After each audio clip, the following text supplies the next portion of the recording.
So this is the Lords of Egypt deck. It is an absolutely beautiful deck with the front depicting one of the pharaohs. The back is also one of the pharaohs, just from a different angle, or a different pharaoh. The sides have really cool designing on them, all done in really cool gold foil. The bottom just says 55 premium quality playing cards, designed and manufactured by SPCC. Top says playing cards. Inside tuck flap is also designed well.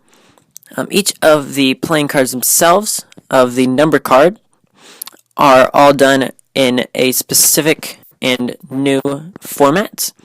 The cards are all different colors. They are all the same. They're all red, just a different color of red. They also have different placements, and then the blacks are a little bit of a deeper black. And all of the individual pips have been customized. Now the placement is all the same from suit to suit, but if you're going to look at it from this deck to a bicycle deck or another deck, they are all going to be different. And then also along the outsides is a gold border done in the same gold foil, which means there is also gold foil on the both fronts and backs of these playing cards, which I'll get to that in a second on how that makes for handling. In addition to that, each of the insides, where all of the pips are, has a circle going from just on the entire inside, where the pips are from the top to the bottom and left and right. So if you were to take something like the 4 of spades and connect the 4 pips in a circle, that would be where all of the circle rests.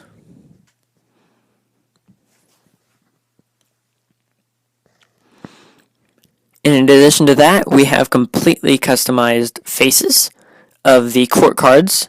They are all, of course, two-way designs, but they have the king, queen, or jack both on the top and bottom, but only depicting half of it. Then you have your aces, which look completely beautiful, and each of them are a power ace. Then you have 1 ad card and 2 jokers depicting 2 different pharaohs or lords of Egypt. And then we have, of course, our ace of spades, which is extremely well done. It almost looks really shiny.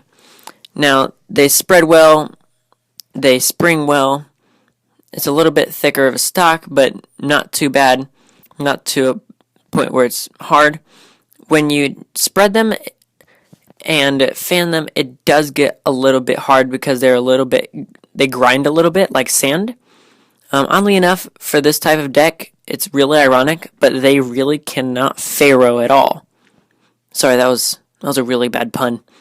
They really can't pharaoh at all. I could not get them to pharaoh. So when doing flourishes like this, I had to actually do a riffle shuffle to get them to do any type of flourish with when I would usually do a pharaoh, like a giant fan or cascade or something like that. In addition to that, it does work extremely well for magicians because there's not really anything outside of the ordinary, except for it could be a little bit difficult for the spectators to understand which playing card they chose if they just took a quick glance at it.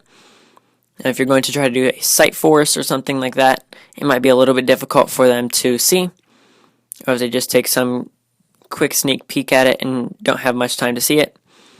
For cardistry, it will look just fine if you can actually perform cardistry, unlike myself, because it doesn't really have anything that would take away from it. It doesn't have anything that would add to it, like a borderless design or anything special with the back design, but it does look really good. The back design does look phenomenal with the gold, and then, oddly enough, I didn't expect the red to look good with it, but it really does look extremely well.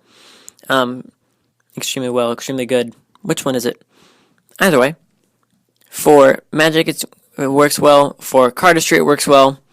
And then for gameplay and collectors, it should be just fine as well. This is Card Perfect, signing off. And if you're wanting to pick up a deck of these for yourself, make sure to head over to Buyworthy Playing Cards I'll link that down in the description. Make sure to go check them out. They have tons of great products. I have tons of deck reviews coming up because of them. And honestly, these are some amazing cards. Seriously. What other deck has like completely gold foiling all around the tuck box and even on the playing cards? That's kind of ridiculous. Do you have a deck like that? Probably not. I like the Chris Ramsey V1s with that tiny bit of gold foil, but on the entire thing. Either way, if you want to check them out, down in the description. I'll catch you guys in the next one. This is Card Perfect, signing off.